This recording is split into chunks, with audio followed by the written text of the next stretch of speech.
You're up. So let's say that the baseline GPA to get into pretty much a relatively medium college, as far as like, oh, like it's not like community, but it's also not like Ivy League, is like a 3.0 GPA. Like that's what you would want to get into that.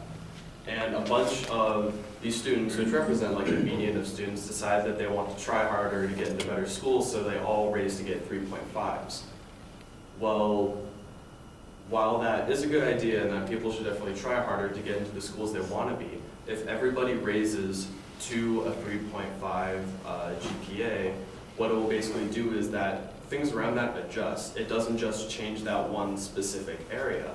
So if the new median is a 3.5, that means colleges like Cal State Fullerton are going to now be having a median of a 3.5 GPA, and that students that want to try harder are now, instead of having to get a 3.5, getting like a 3.8, 3.9, and maybe 4.0 if you're crazy and not taking APs. So while it's not necessarily a perfect metaphor, the same exact thing goes for minimum wage. I know a lot of us just started, or probably have been working jobs or have worked a job at some point. And when you're kind of getting into this entry-level workplace, minimum wage is something that's, you know, usually made when you're starting out, because not a lot of entry-level jobs pay more than that unless you're doing some like serious like construction work where you could like get hurt or something. So today I want to talk about why raising the minimum wage would be bad, not just because it doesn't change anything from those who actually would benefit from a raised minimum wage, but how it would also be bad for the economy and bad for those who are already making more than minimum wage. So let's get started by talking about the people who would be directly affected by the raise of the minimum wage. So a lot of times minimum wage is something for like teenagers. You start off in an entry-level job and it's just something so that you can get your feet wet in the workplace, so that you can maybe move up on later in life. But in some places where that are not as financially wealthy, a lot of times you have to work multiple minimum wage jobs to meet ends meet. Sometimes you don't always have the qualifications growing up in order to make more than a minimum wage job. So that's what you have to do in order to sustain life. You have to work these multiple jobs in order to just like have a house and like put food on the table.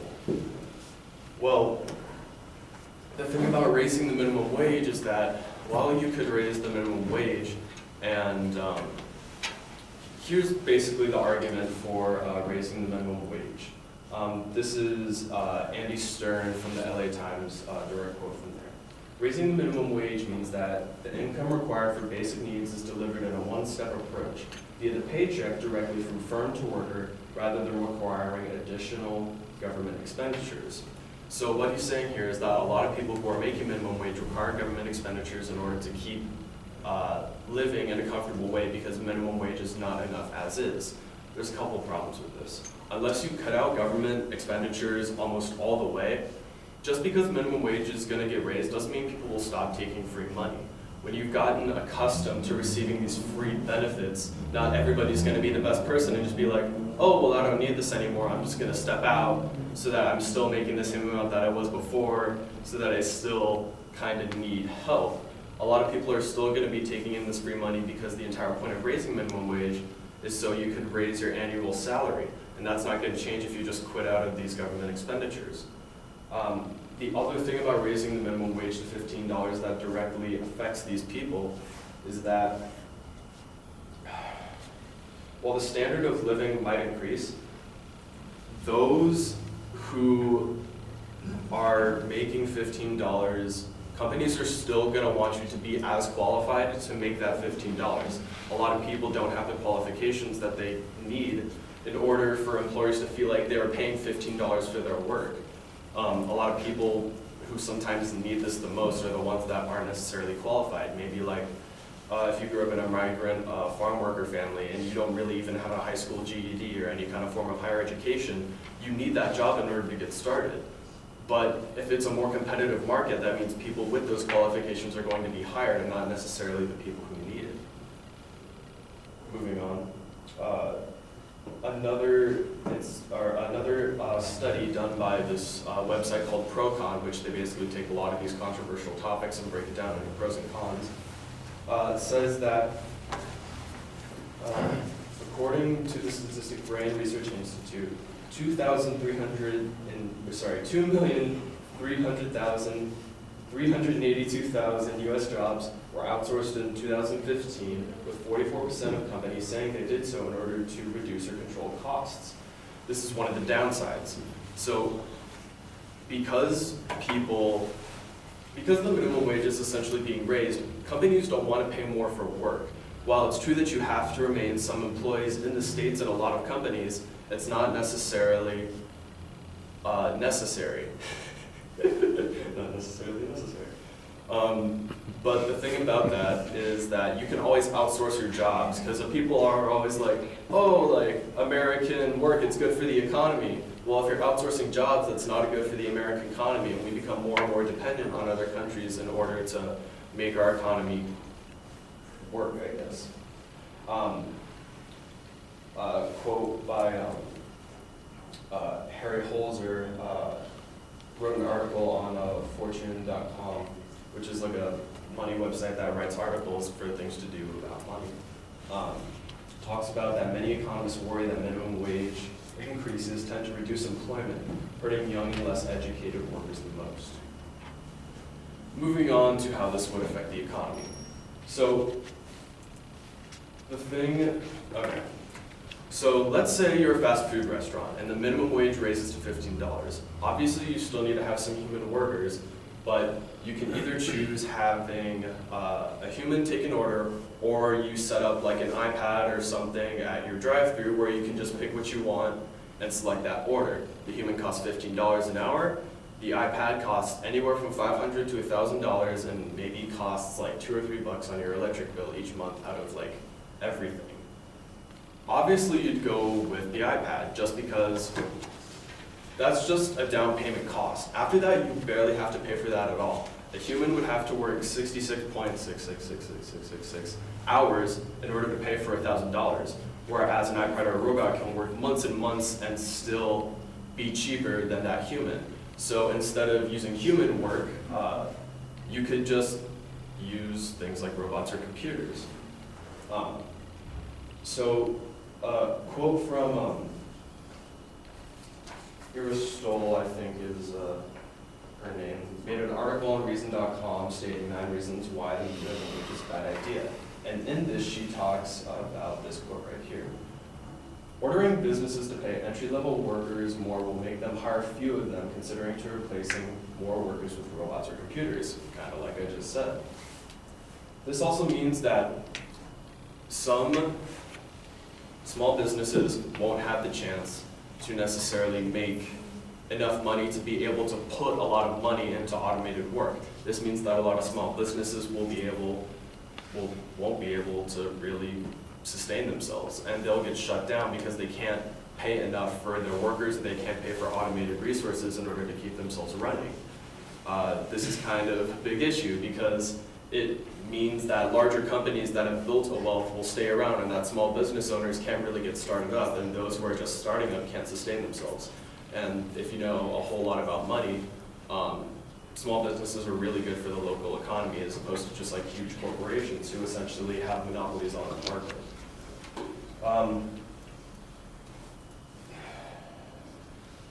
60% of small business owners say that raising the minimum wage will hurt most small business owners, according to a 2013 Gallup poll, again on procon.com.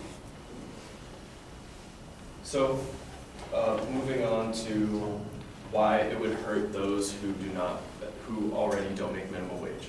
So, let's say you've been working for about 30 years and you have a retirement fund. Not necessarily through a 401k, but you've just been putting money away in savings because whatever plan you have is not necessarily going to be enough for you, so you want to save some extra money. Let's say you save around $150,000, and let's say the minimum wage raises to $15. Well, if it adjusts so that companies price their items more so that they can pay for their work, and everything essentially costs 1.5 times more, since that's what you're essentially multiplying the minimum wage by, your $15,000 or your $150,000 is now essentially worth the same in value as $10,000.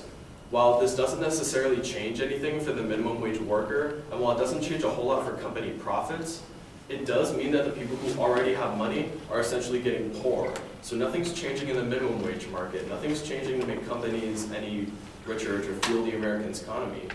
And just the people who have money are getting poor. So it sounds like kind of a stay the same, lose situation.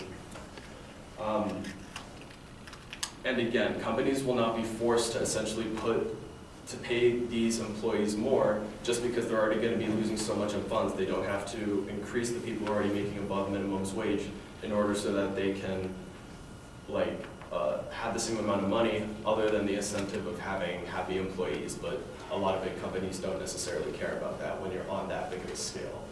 So looking at the facts and just like common logic, you can see that not only does this not really change anything / kind of make things worse for people who actually work minimum wage jobs, but it actually doesn't help the economy either. It makes things extremely worse for the people who already have money. I'm not saying that poverty is not a problem and something that needs to be fixed, but minimum wage is not the right, or raising the minimum wage is not the correct way to do it. Thank you.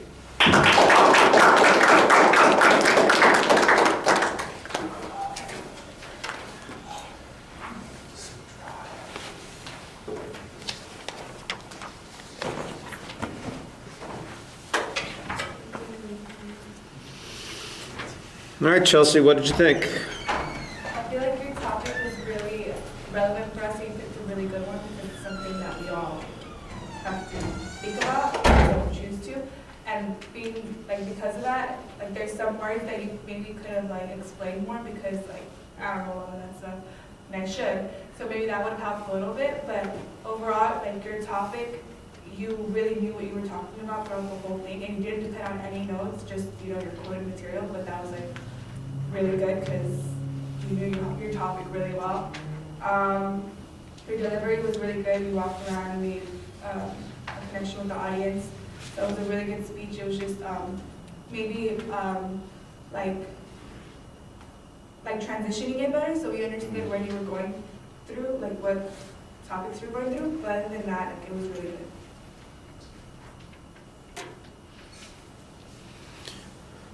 Let me start with that last thing. I did think that the transitions were occasionally a little bit problematic and you needed to be a little more graceful and smooth on that. I thought, on the other hand, you did a very nice job citing your sources, and you went out of your way to try and explain who the sources were sometimes and give them some credibility with the audience, which I thought was okay. Procon.org is one of those places that it's an aggregate site, so it's basically citing other information, and it's usually best to go to a primary source, but at least you gave us a source citation for the information, which is so much more ahead of some of the other people that will be speaking or have been speaking. It's like we got nothing in those other situations, so you're at least attempting to do the right thing.